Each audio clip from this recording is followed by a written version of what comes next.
Friends, welcome back to our channel Chinnaris kitchen. ఈరోజు అయితే మనం ఎంతో టేస్టీగా ఉండే బీరకాయతో తీగూర అయితే చేస్తున్నామండి. ఈ బీరకాయ తీగూరకి ఏమేమి కావాలో చూద్దాం.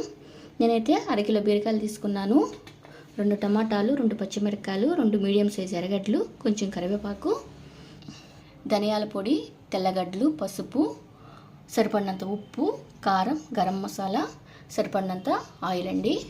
ఇప్పుడైతే మనం ఈ బీరకాయ తీగూర ఎలా చేయాలో చూద్దాం.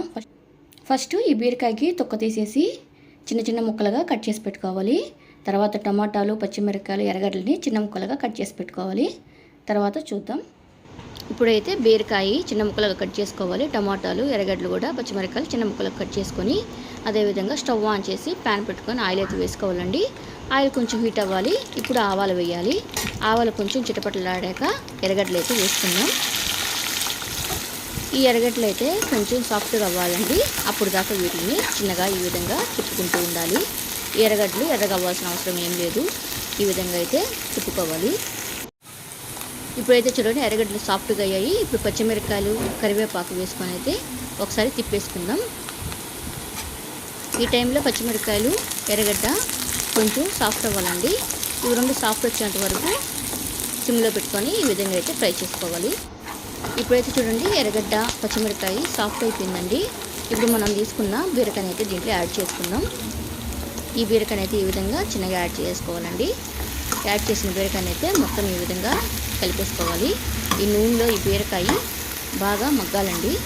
ఈ విధంగా తిప్పేసుకొని ఒక 2 మినిట్స్ అయితే అలాగే తిప్పుతూ ఉండాలి. చూడండి బీరకాయ తొందరగా మగ్గాలంటే దీంట్లో ఉప్పు వేయాలండి. మనం తీసుకున్న ఉప్పు అయితే వేస్తాం. సరిపడినంత ఉప్పు, పసుపు వేసి దీనంతా బాగా మిక్స్ చేద్దామండి. ఈ విధంగా ఉప్పు, పసుపు వేసినాక బీరకాయ చూడండి కింద అంటుకోవడం స్టార్ట్ అవుతుందండి. అందుకని తిప్పుతూ ఉండాలండి. దీన్ని చుట్టూ కలిపెడుతూ ఉంటే ఈ బీరకాయ అయితే కింద అంటుకోదు. ఇది బాగా త్వరగా మగ్గిపోతుంది. ఇప్పుడు మనం తీసుకున్న తెల్లగడ్డలను అయితే క్రష్ చేసుకొని ఈ విధంగా వేసుకొని ఒకసారి అయితే తిప్పేసుకుందామండి. ఈ కూరలో టేస్ట్ ఏంటో తెలుసా? ఈ తెల్లగడ్డ కూర చేసి అయిపోయినాక చాలా బాగుంటుందండి. మీరు ఒకసారి ట్రై చేయండి. చూడండి ఈ విధంగా అయితే మగ్గుతున్నప్పుడు మనం తీసుకున్న టమాటాలు అయితే యాడ్ చేస్తాం. ఈ టమాటాలు అయితే కొంచెం సాఫ్ట్ అవ్వాలండి. ఎందుకంటే దీంట్లో మనం ఏమి వాటర్ యాడ్ చేయలేదు. ఈ టమాటా జ్యూస్తోనే ఈ కూర అంతా రెడీ అవ్వాలండి. అందుకని వీటిని ఒక రౌండ్ చేపు అయితే తిప్పుతూ ఉండాలి. ఇప్పుడు మూత పెట్టేస్తాం. మూత పెట్టేస్తే టమాటా సాఫ్ట్ అయిపోతుంది త్వరగా. అందుకని మూత పెట్టేసి ఒక 5 మినిట్స్ అయితే దీన్ని అలాగే సిమ్లో పెట్టి ఉడకనిద్దామండి. ఇప్పుడైతే మూత తీసి చూద్దామండి. టమాటాలు వేసాం కదా, ఒకసారి అయితే తిప్పుతూ ఉండాలి. ఎందుకంటే కింద అంటుకుంటుంది. సో అందుకని అంటుకోకుండా మనం అప్పుడప్పుడు మూత తీసి తిప్పుతూ ఉండాలి. ఈ వేడికే ఇది త్వరగా మగ్గిపోతుందండి. మూత పెట్టాం కదా, అందుకని తెగకే మగ్గిపోతుంది. ఇప్పుడైతే ఒకసారి మూత తీసి చూద్దామండి. చూడండి టమాటాలు కూడా కొంచెం సాఫ్ట్ అయిపోయిండాయి. ఈ బీరకాయ కూడా సాఫ్ట్ అయిపోయింది చూడండి. ఇప్పుడైతే 90% అయితే కుక్ అయిపోయిందండి కర్రీ.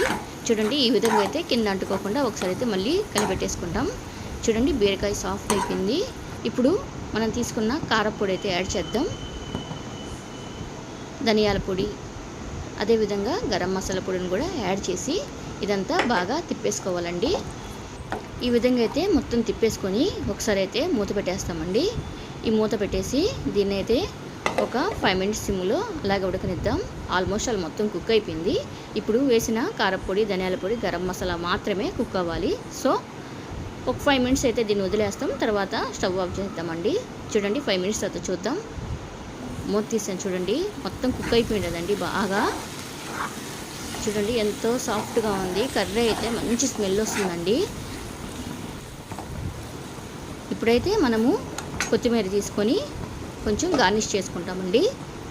లాస్ట్ అండి ఇది. కొత్తిమీర వేసేసుకొని మొత్తం తిప్పేసుకొని స్టవ్ అయితే ఆఫ్ చేసుకుంటాం. సో చూడండి ఎంతో టేస్టీగా ఉండే బీరకాయ తీగూర అయితే రెడీ అయిపోయింది.